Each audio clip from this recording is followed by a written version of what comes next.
Olá, sejam muito bem-vindos a mais um episódio do SEMcast, o podcast da Clínica SEM. Eu sou a doutora Júlia Morales e hoje o assunto em pauta é saúde do homem com enfoque na saúde da próstata. E está aqui comigo o convidado de hoje, o médico urologista André Macedo, colega na Clínica SEM também. Seja muito bem-vindo, André. Muito obrigado, doutora Júlia. Prazer estar aqui com você. Vamos conversar hoje sobre saúde da próstata. Eu acho que é um tema aí muito importante, né? Acho que muita curiosidade, né? Hoje em dia, com acesso aí à internet, assim, YouTube, né? Redes sociais, a gente tem muita informação. E eu acho que muita informação que às vezes não são das melhores, né? Então acho que assim, a gente aqui tem a oportunidade de trazer informações boas e de uma forma, vamos dizer, uma forma aí descontraída que fique fácil aí de todo mundo entender. Então é um prazer estar aqui com você. O prazer é todo meu. Vamos lá. Começando então a primeira pergunta. Já que o tema principal é próstata, explica o que é a próstata e qual que é a função dela. Então, assim, a próstata, ela é um órgão que faz parte do aparelho reprodutor masculino, né? Então, apesar de ela estar ali conectada com a parte urinária, que é o que todo mundo sabe, mas ela faz parte do sistema reprodutor. Então, basicamente, a próstata, ela serve para fertilidade, né? Então, depois que o homem teve filho, a próstata, ela basicamente não serve para mais nada, a não ser causar problema, tá? Então, a próstata, ela fica na saída da bexiga, e faz parte do canal urinário, ou seja, então a próstata ela engloba a primeira porção do canal urinário, que é a uretra, e isso um jeito fácil de entender, assim, imagina que como se fosse ali uma maçãzinha pequena, o canal da urina passa no meio dela, e quando, por exemplo, a gente precisa tirar a próstata por alguma razão, essa porção do canal urinário vai sair junto, e depois a gente precisa reconstruir o canal, né? Então, mas basicamente ela serve para produzir uma boa parte do líquido seminal e serve para nutrir ali os espermatozoides, né? Durante quando tem ejaculação, esse processo é feito pela próstata e pelas vesículas seminais. Muito bem. E quais são os problemas que podem ocasionar? Que pode ter na próstata? próstata? Pode ter na próstata, isso. A próstata, ela tem, vamos dizer, basicamente aí, né? Inchaço da próstata, que é o que a gente chama de hiperplasia prostática benigna, né? Então a sigla HPB, tá? A gente ouve muito falar sobre isso. É vamos dizer, uma doença muito comum que vai afetar metade dos homens ali por volta dos 40, 50 anos já vão ter a próstata inchada. Chegando aos 70 anos, praticamente 90% dos homens têm a próstata inchada. Então, todo homem que viver aí até os 70, 80 anos, praticamente todo mundo vai ter a próstata inchada, tá? Então essa é a doença mais comum da próstata. Depois a gente tem o câncer de próstata, que também é uma doença que tem aí também uma incidência alta, né? Tirando o câncer de pele, que não melanoma, né? Na população masculina o câncer de próstata é a doença mais comum. E depois, além disso, tem as prostatites, né? Que são as doenças aí infecciosas, né? Causadas aí por infecções. Então, basicamente, seriam essas doenças. Aí existem algumas outras situações ali específicas ali, mas basicamente são essas três patologias aí que vão acometer a próstata. Entendido. Então, a gente já sabe o que é a próstata, qual a função dela e quais os principais problemas, doenças que pode acometer esse órgão, né? Exato. Quando que o paciente ele deve procurar um urologista? Que sintomas ele apresenta que ele pode pensar, eu tenho um problema na minha próstata, ou isso é silencioso e eu preciso fazer consultas com regularidade porque muitas vezes não dá sintoma. Como que é isso? Assim, a gente quando fala em preventivo de próstata, né, que basicamente aí é o exame preventivo do homem com o urologista, a recomendação, talvez depois a gente fale um pouquinho específico sobre o câncer de próstata, mas a recomendação é que todo homem a partir dos 50 anos procure fazer o exame preventivo relacionado ao câncer de próstata.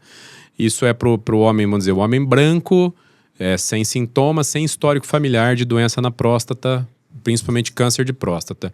Para quem tem histórico familiar de doença de próstata, câncer, a partir dos 45, né? Essa é a recomendação. Quando a gente faz o exame para acompanhamento, né, para prevenção de câncer de próstata, a gente acaba também fazendo acompanhamento da próstata inchada, que é o HPB que eu comentei. Então, muitos homens vão para, muitas vezes, falar, olha, eu vim aqui, não estou sentindo nada, vim para fazer os meus exames de rotina, e aí durante o acompanhamento nos exames, a gente percebe que aquele homem tem a próstata inchada e muitas vezes ele ainda não apresenta tantos sintomas, né? Ou então, às vezes, ele tem sintoma e não dá tanta importância para aquilo. Ou então, às vezes, tem medo, né? Então, é muito comum que o homem ele comece a perceber algumas alterações, alguns sintomas. Muitas vezes, ele tem medo, tem vergonha de falar que está tendo alguma coisa e acaba não procurando ajuda, né? Então, o mais comum relacionado à próstata inchada é que o homem comece a perceber ali a partir dos 40, 50 anos, começa a perceber o jato urinário um pouco mais fraco, então vai urinar, não tem mais a mesma pressão, começa a urinar com uma frequência maior, então percebe mais vontade de ir ao banheiro, chega para urinar, muitas vezes tem o que a gente chama de hesitação, então vai urinar, dá aquela travada, a urina demora para sair. Então, eu brinco até com meus pacientes e falo, parece carro a álcool no frio, né? Não sei se você viveu essa fase do carro a álcool. Não, sou muito nova, nem conheço. Você ficava lá naquele meia hora para conseguir ligar o carro, né? Então, eu brinco que a bexiga fica nessa situação ali que demora para começar a esvaziar. E quando começa a esvaziar, fica aquele jato intermitente, né? Então, urina um pouquinho e para. Termina de urinar, muitas vezes tem a sensação de que sobrou urina. Então, o paciente, ele terminou de urinar, ele sai do banheiro, ele fala, nossa, parece que está sobrando urina. E, além disso, um sintoma muito comum também é acordar várias vezes à noite. Então, a pessoa começa a acordar 1, 2, 3 vezes à noite. Então, às vezes, chegam pacientes para mim, idosos principalmente, falam, acordo 5, 6, 7 vezes à noite. Teve um paciente recente agora que me procurou, fez um procedimento que urinava 10 vezes durante a noite. Então... esses são os sintomas, e isso aí também não é assim, não vem de um dia para o outro, né? Esses sintomas, eles vêm ao longo de anos. Então, isso vem devagarzinho. Por isso que eu disse, assim, que muitas vezes o homem, ele associa com... é um processo que é normal, eu estou envelhecendo, então a pessoa acaba, vamos dizer, se acostumando com aqueles sintomas, né? Eu acho que eu respondi. Respondeu sim. E eu acho que homem também tem uma resistência a procurar atendimento, né? E às vezes negligencia certos sintomas. Muito. Até por medo de descobrir alguma doença, Exato. Alguma coisa, ainda mais num órgão que normalmente associa-se muito à parte sexual também. Então eu acho que tem a ver isso ou não? Sim, tem a ver. Eu acho, assim, essa geração mais nova que tá vindo, então assim, agora o pessoal aí dos 40, 50 anos, eu acho que já tá vindo com uma cabeça um pouquinho diferente, porque por conta disso que a gente tem feito aqui, né, assim, de já ter... Muito tem se falado sobre doenças da próstata, câncer de próstata, prevenção. Então eu acho que essa geração mais nova já tá vindo, assim, com a cabeça um pouquinho diferente. Mas, assim, o pessoal aí que tá aí na faixa dos 60, 70 hoje, ainda tem muito preconceito, ainda tem muito mito relacionado à próstata, né? Então tem, vamos dizer, esse medo de você ter um diagnóstico, a pessoa começa a sentir algumas coisas ali, ela evita de procurar com medo de, pode ser que eu tenha uma doença, e aí se eu for precisar fazer um tratamento, eu vou ter um monte de problema, porque realmente as doenças da próstata aí, quando começaram a ser tratadas, né? Vamos dizer aí 30, 40 anos atrás, câncer de próstata inchada, os procedimentos, né, causavam muito problema realmente, né? Então, era muito comum o homem ter incontinência urinária, então ficava perdendo urina, né? Era muito comum ver homens precisando usar fralda depois de procedimentos de próstata, ficava às vezes com fralda a vida toda, tendo incontinência. Disfunção erétil, né, que é impotência. Então, ainda se associa muito com isso, né? Então, às vezes, o homem deixa de procurar ajuda com medo dessas coisas, né? E hoje já mudou completamente, né? Hoje, com as opções de tratamento que a gente tem hoje, o homem, ele, vamos dizer, precisa fazer um procedimento para próstata, seja por câncer ou por próstata inchada, ele pode ter a vida dele normal depois, né? Assim, óbvio, dependendo de algumas situações, mas a imensa maioria vai ter a vida normal, não vai ter perda urinária, não vai ter questão de impotência. Hoje tem procedimentos que conseguem até manter questão ejaculatória, que a gente vai comentar depois sobre o Rezum. Então, assim, mudou muito, né? Então, acho que assim, não tem motivo para esse medo, né? E essa questão de hesitar, de procurar ajuda, né? antes de falar sobre as opções de tratamento, né, fala um pouquinho, André, sobre exames de prevenção e, assim, muitas vezes no consultório, tá, eu atendo paciente e falo assim, doutora, aproveita e inclui aí o PSA para eu ver como é que está a minha próstata, né? Então, o PSA, que é o exame de sangue, que a gente tem lá níveis, né, relacionados a uma possibilidade de ter um aumento da próstata ou até um câncer de próstata. Tá, ele é um marcador. Mas o que eu quero perguntar? Esses pacientes que estão ali no meu consultório por outros motivos, e aí inclui aí o PSA. Tá bom, vamos incluir o PSA. Meu PSA veio normal. Então eu nem preciso ir no urologista, né, doutora? Tá tudo certo, né, com a minha próstata. E aí? Olha, eu acho que talvez essa seja a pergunta mais importante aí que a gente vai responder hoje, tá? Isso é uma coisa que eu foco muito em falar sobre isso. Converso bastante isso com meus pacientes, oriento, assim, amigos, familiares, né? Porque realmente existe muito isso. Hoje em dia, de você ir num endócrino, você vai num cardiologista, vai fazer algum outro tipo de preventivo, e aí o médico de outra especialidade inclui lá para você o PSA, e aí você vai ver lá o valor de referência. Então, existe essa... Todo mundo fala, PSA menor do que 4 é normal, né? E isso vem lá, hoje a maioria dos laboratórios ainda tem esse valor de referência. Eu falo que isso aí é uma, vamos dizer, uma base, né? Mas isso não existe mais. Não existe mais faz muito tempo dizer que o PSA abaixo de 4 é normal. Hoje eu vou dizer que boa parte dos diagnósticos que a gente faz hoje de câncer de próstata, a gente faz com PSA abaixo de 4. Tá? Eu já tive pacientes com diagnóstico de câncer de próstata, um PSA menor do que 1. Então isso é uma coisa que eu falo para tomar muito cuidado. Assim, não é que o profissional, né, você ou o cardiologista, não saiba interpretar aquilo ali, mas é porque você não tem um histórico do paciente, né? E pra gente, o PSA, não importa só o valor ali que a gente tá vendo naquele momento, né? Então eu falo assim, às vezes eu encontro um conhecido assim que pega e me mostra o exame e fala, olha, esse aqui é o exame do meu pai, ó, o que você acha? Tá normal? Aí eu olho o PSA, tá lá, 3, por exemplo. Eu olho, e independente do valor que eu ver ali, se tiver 1, 2, 3, 4, o que eu vou responder para ele? Eu vou falar, olha, não sei. Eu não sei se tá normal. Eu falo, eu não sei como é que foi a curva de elevação do PSA ao longo dos anos. Eu não sei qual que é a idade do teu pai. Eu não sei o tamanho da próstata, não sei se ele já teve alguma infecção, uma prostatite que pode fazer o PSA subir.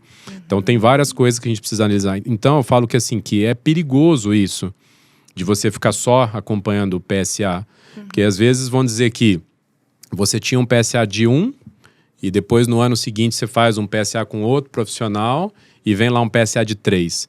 Aquele profissional, ele pode, olhando simplesmente aquele exame, aquela foto, naquele momento, sem olhar todo o filme, ele olhar e falar, o 3 está normal, mas de 1 para 3 não é normal. Então, teve uma elevação muito rápida, né? Então, eu falo assim, tomar muito cuidado com isso, de simplesmente, faço meu PSA, tem muita gente que faz até por conta, né? Sim. Vai no laboratório e, quero fazer um PSA, né? E faz lá e olha e, o valor de referência está normal e pronto, né? E isso é muito perigoso, né? Então, tem que tomar bastante cuidado com isso. Então, eu sempre falo assim, faz o PSA, leva para um urologista ver.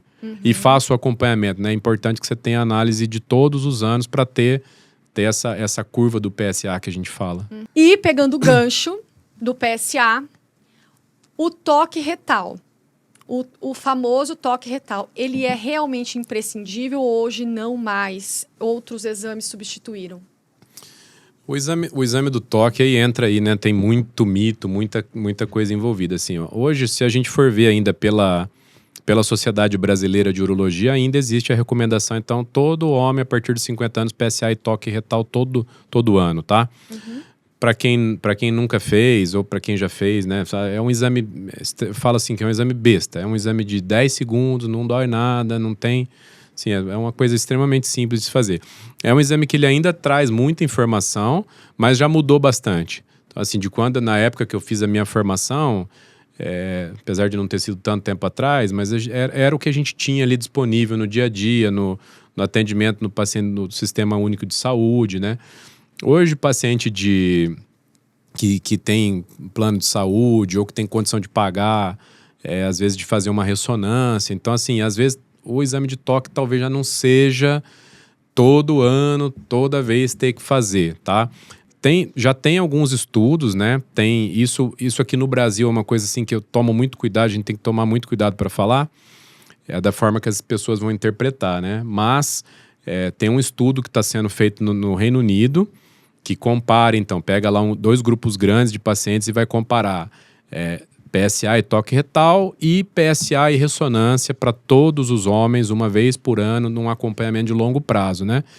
E mostra que a ressonância, né, a ressonância multiparamétrica da próstata, que é um exame bem específico, ela possibilita fazer diagnósticos muito mais precoces de câncer de próstata, né? Então, assim, isso no Brasil a gente ainda não tem condição de fazer para todo mundo, nem fora do Brasil isso ainda não existe essa recomendação ainda, mas caminha-se para isso, né? Porque o exame de toque ele traz bastante informação, mas ele é um exame que, em geral, ele vai acabar detectando, assim, lesões já um pouquinho mais avançadas, né?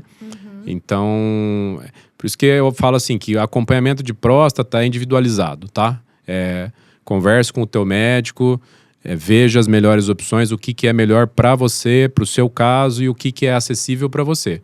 Né? Se você tem o exame do toque, o exame do PSA, é o melhor para você, e com o certeza. ultrassom, que é um exame simples, rápido, barato, ele traz informação que é válido?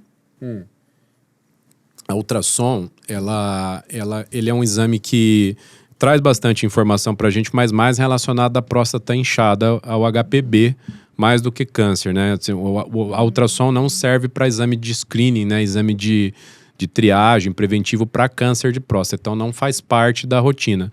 Tanto é que nos protocolos aí que a gente segue, você vai ver lá, protocolo para preventivo de câncer de próstata. Se o homem não tem sintoma urinário, então não tem dificuldade para urinar, jato fraco, não é indicado que faça ultrassom. Então, isso é uma coisa muito importante também para quem está ouvindo, porque às vezes vai no urologista e o urologista às vezes não pede ultrassom da próstata, né? E o paciente sai com aquela impressão, falando, nossa, mas não vai pedir uma ultrassom? Porque para preventivo de câncer de próstata, a ultrassom não é um exame bom. Não é um exame bom porque ele detecta próstata inchada e nódulos do HPB, né? Nódulo de próstata inchada, mas não é um exame bom para detectar nódulo de câncer de próstata, que é o que a ressonância faz bem daí. Entendi. Tá? Certo. Bem esclarecedor.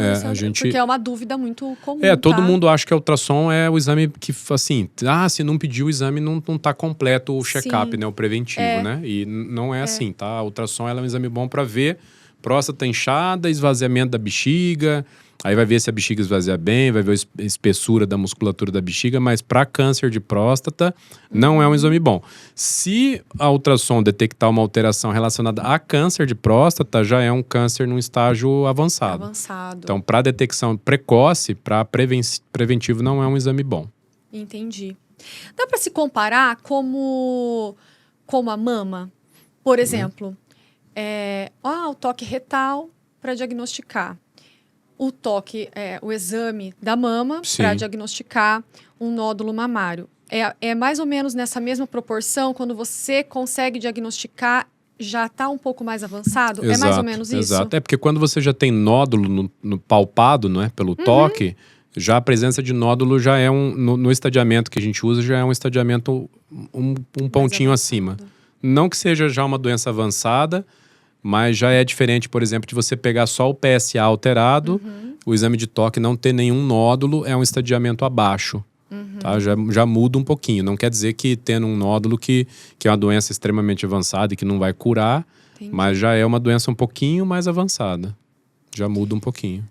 Tá, então, gente, informação importante. Não adianta só o PSA, não adianta chegar no consultório da endocrinologista ou do cardiologista, mostrar o PSA, um ultrassom de próstata que tenha feito, um ultrassom de abdômen total que mostra a próstata ali. Exato. Né? E olha, tá tudo bem com a minha próstata. Não, vai ter que passar com o urologista. Não necessariamente vai precisar do toque, não precisa ficar com medo dele. Não precisa ficar sem dormir, né? Não precisa ficar sem dormir, ansioso na recepção da clínica. E um outro detalhezinho aí que eu acho que é importante falar também rapidinho, pegando esse gancho da ultrassom, que assim, é muito comum acontecer lá no consultório de homens ligarem assim, querendo marcar consulta, por exemplo, hoje é 3 da tarde e a pessoa fala, eu preciso de uma consulta com urgência hoje, 4, 5 da tarde eu preciso ir levar meu exame para o médico ver. Aí, às vezes, vai lá um paciente lá de 35, 40 anos, fiz uma ultrassom de abdômen total por qualquer razão, e aí mostra lá, próstata de volume aumentado, né? Hiperplasia prostática benigna, e a pessoa vai lá achando que ela tá com câncer de próstata, né? Então, é isso que eu falei, o ultrassom não é feito para diagnosticar câncer de próstata. Próstata inchada, ela não é sinônimo de câncer.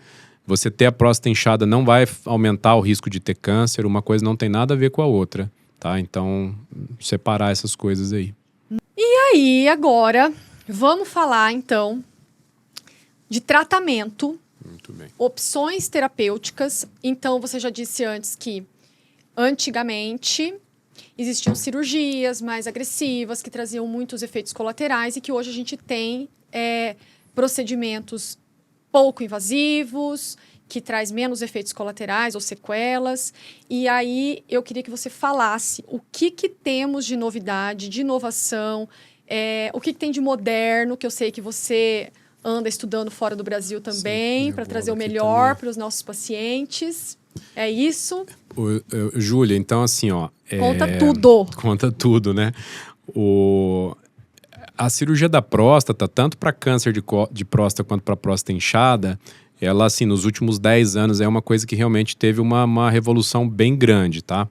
Eu lembro quando eu estava na minha residência, ali na minha formação de urologia, ali 2010, 2011, a gente operava, por exemplo, câncer de próstata, e a gente fazia ainda muita cirurgia aberta, depois a gente começou a fazer as cirurgias por vídeo, né, laparoscópica. Então, assim, eram cirurgias que demoravam lá 4, 5 horas. A próstata é uma região que tem uma irrigação, uma vascularização muito grande, então era muito comum ter muito sangramento.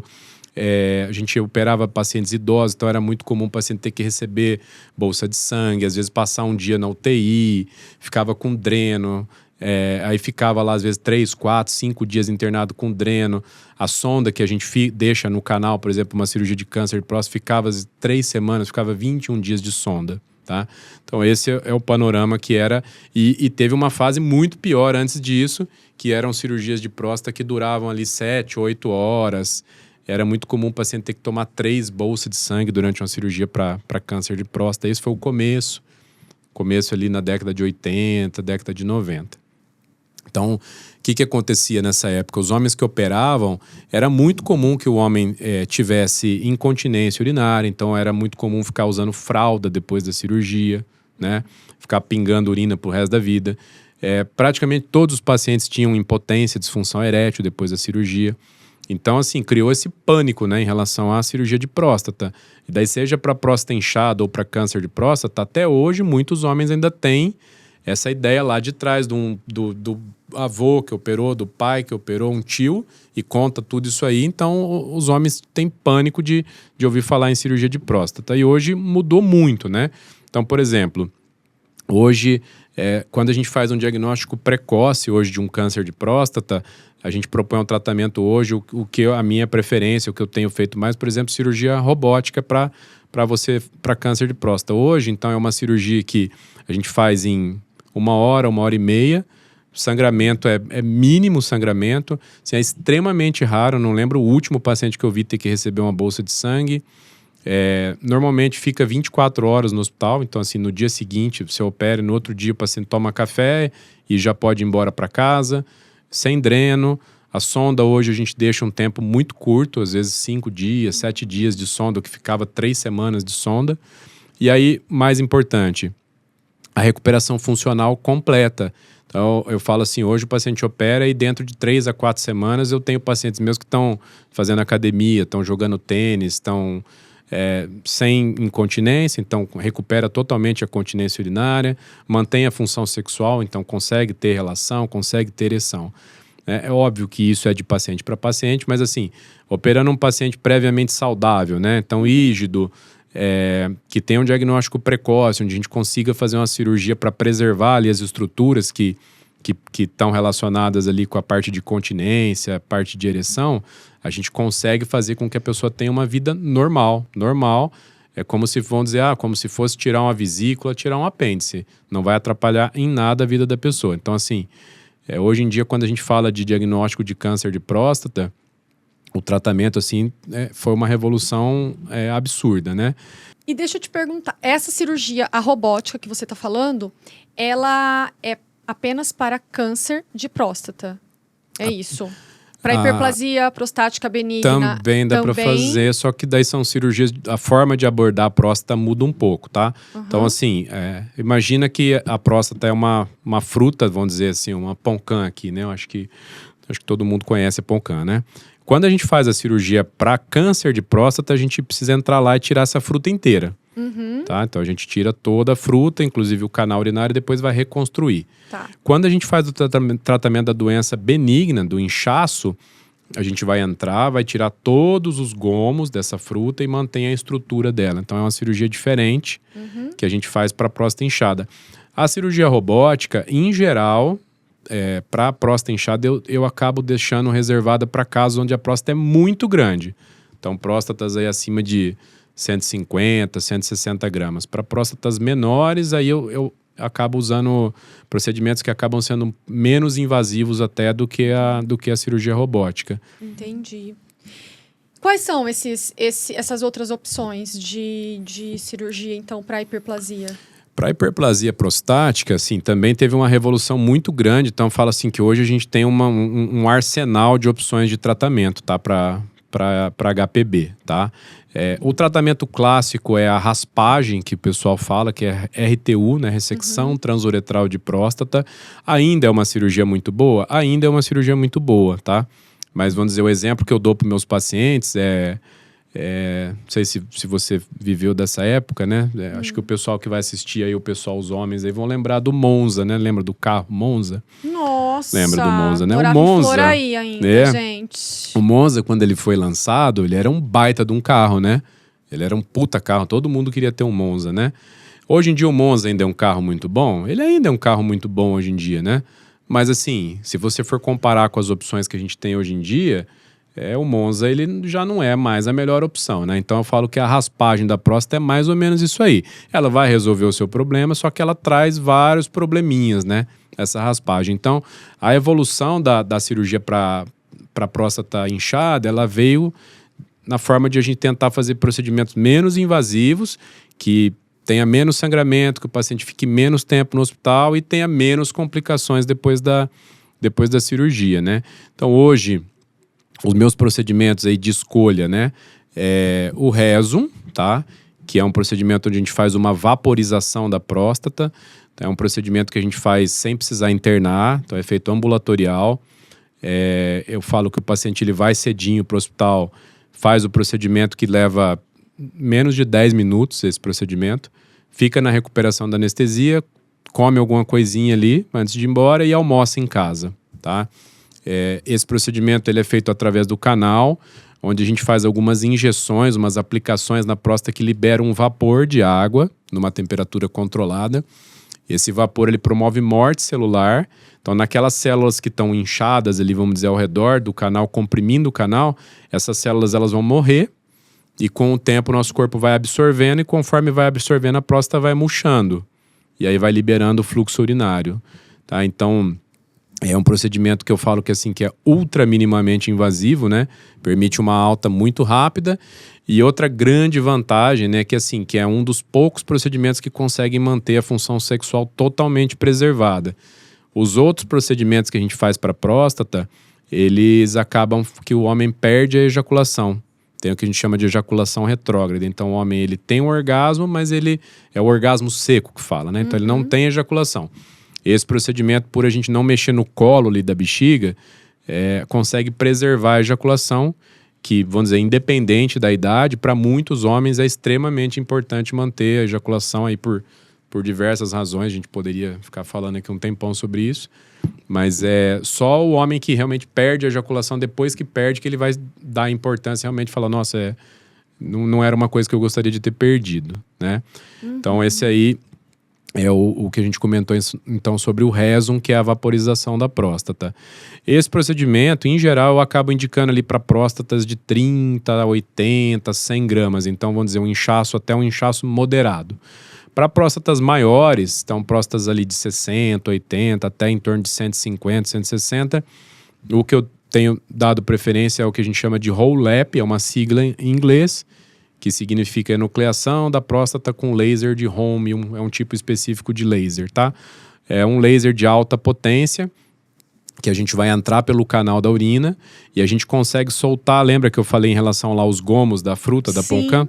Então a gente consegue soltar todos esses gomos por dentro da próstata, depois a gente entra com um aparelho que é um morcelador, que consegue aspirar, então ele fragmenta e aspira, tira tudo pelo canal. Então às vezes próstatas grandes, que você precisaria de um corte grande, uma incisão grande, você consegue fazer tudo pelo canal, com um sangramento mínimo, então assim, sangra muito pouco, porque o laser, ao mesmo tempo que ele faz ali um plano de dissecção, ele já vai cauterizando, então a gente vai soltando a próstata e cauterizando ao mesmo tempo. E isso permite também que o paciente já vá de alta no dia seguinte, vá para casa sem sonda. Então assim, é um avanço também imenso e além de ter uma taxa de recidiva, assim, uma necessidade de você reoperar no futuro muito baixa. Porque a técnica convencional, vamos dizer, a raspagem, um dos grandes problemas dela é que a próstata ela volta a inchar. Você faz uma ressecção parcial, vamos dizer, do volume, e esse tecido, depois de 3, 5 anos, volta a inchar. Então é muito comum, hoje eu atendo muitos pacientes que fizeram raspagem, às vezes há 3, 5 anos atrás, e voltam com a próstata inchada de novo, sintomas tudo de novo. Falo, agora vamos fazer um procedimento mais definitivo, e aí parte para esse tratamento a laser. Entendi. É o melhor dos mundos. Mudou bastante, né? Caramba. E assim, mudou muito, tanto na recuperação ali, eu falo no intra ali, as complicações são muito menores, você consegue ficar muito menos tempo no hospital e vai para casa super rápido, volta à rotina muito rápido, e principalmente essa questão de você conseguir manter todas as funções, né? Então, de o homem conseguir manter a questão urinária, não ficar tendo perda urinária, não ter a questão da impotência, que é um medo imenso, né, da maioria dos homens que pensam em próstata, a primeira coisa que associa é isso, né? Então, realmente foi uma revolução grande e eu tenho oferecido isso para os meus pacientes, assim, com ótimos resultados, né? Então, tá sendo muito bom, assim, e eu acho que o principal aí é devolver a qualidade de vida, assim, para os homens, né? Porque, você imagina, eu penso por mim, assim, né? Tem muitos homens que me procuram lá, falam, eu acordo 6 vezes à noite, 8 vezes à noite para ir no banheiro. E eu pergunto, falo, olha, mas o senhor está satisfeito, assim? E tem muitos que falam que acabam por medo daí de precisar fazer algum tratamento, falam, não, eu tô bem assim. Eu falo, mas é impossível estar bem assim. Tem homem, se eu tiver que acordar 2, 3 vezes à noite, no outro dia eu não consigo. Não consigo fazer minhas atividades normal, né? Então, assim, melhora muito a qualidade de vida, né? Hoje eu atendi um senhor de 81 anos. Eu até, depois o pessoal acho que a gente vai falar aí para acompanhar nas redes sociais. Eu fiz um Reels falando sobre isso. Um paciente, porque me surpreendeu bem, assim, a resposta, né? Era um paciente de 81 anos que voltou comigo hoje, que eu fiz esse tratamento, essa vaporização, o Resum, em dezembro. Ele protelou demais o tratamento dele, porque ele já tinha procurado alguns médicos que falavam, olha, na idade do senhor não é bom mexer, vai ter complicação. E aí ele veio comigo, já estava muito assim incomodado, a gente optou por fazer esse tratamento. Ele tinha uma próstata de 90 gramas, ele acordava em média 5 vezes à noite para urinar, e o que mais incomodava ele era urgência miccional. Então ele gosta de viajar de carro, tem muita atividade ainda que ele faz, sai muito de casa. Então ele toda hora dava uma vontade louca, ele tinha que sair para correr, para ir no banheiro, e muitas vezes a hora que chegava já molhava, né? Que é um baita de um desconforto. Então a gente fez o procedimento, ele voltou hoje e me trouxe a ultrassom. A próstata dele foi de 90 para 50 gramas, né? Então, qual dos procedimentos? No Resum, que é a vaporização. Então a gente tem uma redução ali de 40%, 50% do volume da próstata. Essas noites que ele ficava lá 5 vezes acordando, ele passou a acordar 1 vez à noite. E ainda porque ele fala, olha, eu antes de dormir eu tomo um copo imenso de água, porque eu não gosto de dormir com a boca seca. E a urgência, que era o que mais atrapalhava a vida dele, acabou. Então ele veio para mim hoje e me falou, olha, se eu soubesse disso antes, eu tinha feito isso muito tempo atrás. Porque ele falou assim, eu passei 10 anos da minha vida com uma qualidade de vida muito ruim, sofrendo demais. Por quê? Com medo de fazer um procedimento, né? E ter consequência pior. E ter consequências piores, né? Então, assim, hoje em dia isso aí acabou, né? Mudou isso totalmente, né? Impressionante. Eu fico impressionada, assim, no sentido da evolução, né? Porque não é nenhuma evolução, é uma revolução. É uma revolução. E isso, eu tô até pensando assim, em outros tratamentos, né, de outras doenças, assim, quantas vezes o paciente ele tem um conhecimento ou um acesso a algum tipo de tratamento, ou ele pensa que é só aquilo, aquela limitação, né, que é conhecimento limitado mesmo, às vezes não é oferecido a opção, e quando ele coloca na balança dele, né, pesar prós e contra, ele prefere ficar com aquele problema, pelo menos esse eu já conheço, e isso vale para várias outras doenças, né, que a gente tem, e se soubesse, tivesse o conhecimento, esclarecimento, a educação médica, eu quero dizer assim, né, essa troca, quanto que mudaria a qualidade de vida, anos, né? E assim, isso não, vamos dizer, isso que eu vou comentar, assim, não é uma crítica, né, assim, a outros profissionais de forma alguma, mas o que eu vejo muito, assim, também, então, isso acontece também com certeza na sua área, de ter médicos de uma outra geração, então ali os médicos que hoje, né, estão lá com seus 60, 70 anos, que estão acostumados com aquelas técnicas antigas que eu falei, e muitas vezes com aqueles resultados que a pessoa, até o próprio médico ficava até com medo de recomendar, porque fala, pô, se eu indicar um procedimento para esse paciente de 81 anos, talvez eu vou causar mais problema até para ele do que o tão ruim que ele já está hoje, né? Sim. Então é isso que ele comentou comigo, ele falou, olha, eu já tinha ido em 2 médicos e ninguém falava para mim de fazer um procedimento, de fazer alguma coisa, eu acho que muitas vezes até porque os outros médicos ficam até com medo de indicar esses outros tipos de técnicas mais antigas, né? Então eu acho que isso que é essa importância da gente estar sempre se atualizando, trazendo coisa nova, indo atrás de coisas novas, né? Eu espero que mesmo eu ficando mais velho, eu continue buscando, assim, né? A gente, né? Buscando coisas novas, né? Porque a medicina, a evolução, assim, é absurda, né? Sim, se a gente fica 1, 2 anos sem ir atrás, sem procurar coisas, você já fica para trás, né? Já fica alienado, vamos dizer, né? Nessa questão de estar sempre em busca, de se atualizar e tal, eu sei que é um médico que sempre está indo em busca de se atualizar, cursos e de inovação, né, em tecnologia para cirurgia e tal. E foram essas técnicas que você aprendeu fora do Brasil. Na residência, na escola tradicional de urologia, ainda não tem essa opção. Ainda não tem, né? Então, assim, depois da minha formação, aí eu fui atrás da cirurgia robótica, é um longo treinamento, um longo aprendizado. O Rezum é um procedimento que eu fui para os Estados Unidos, que eu fui para fazer um outro tipo de treinamento, um outro tipo de procedimento, e acabei, já sabia que existia, e ainda não tinha acompanhado muito de perto, acabei acompanhando lá. E aí que eu decidi ir atrás e trazer esse procedimento, né? O Rolep é a mesma coisa, foi um treinamento à parte que eu tive que fazer, foram muitas viagens, treinamento, aprendendo, trazendo colegas que já faziam para cá, para fazer junto. Então, assim, não é uma coisa que a gente, né, aprende a fazer de um dia para o outro. Hoje, essas técnicas estão sendo incorporadas nos treinamentos de residência, mas ainda assim, falo que de uma forma ainda bem embrionária, ainda são coisas que, bem devagar, e são técnicas que têm uma curva de aprendizado muito grande. Tanto a cirurgia robótica quanto essa técnica laser, o Rolep, são cirurgias assim que demoram para você pegar o jeito de fazer, né? Então, mas é isso, sempre a gente está indo atrás de novidade, de sempre estar trazendo coisas que possam promover uma melhora na qualidade de vida da forma menos invasiva possível, né? Então, na minha área e você também com certeza na sua, né? A gente aí, todo mundo aí da Clínica 100, eu acho que a gente está, né, na vanguarda aí de estar trazendo essas coisas aí para nossa cidade, aqui para Londrina, né? A gente tenta. A gente tenta, mas eu acho que a gente está conseguindo. Acho que a gente pelo menos a gente não tem preguiça. A gente não tem preguiça, a gente está no caminho certo. Ai, muito bem.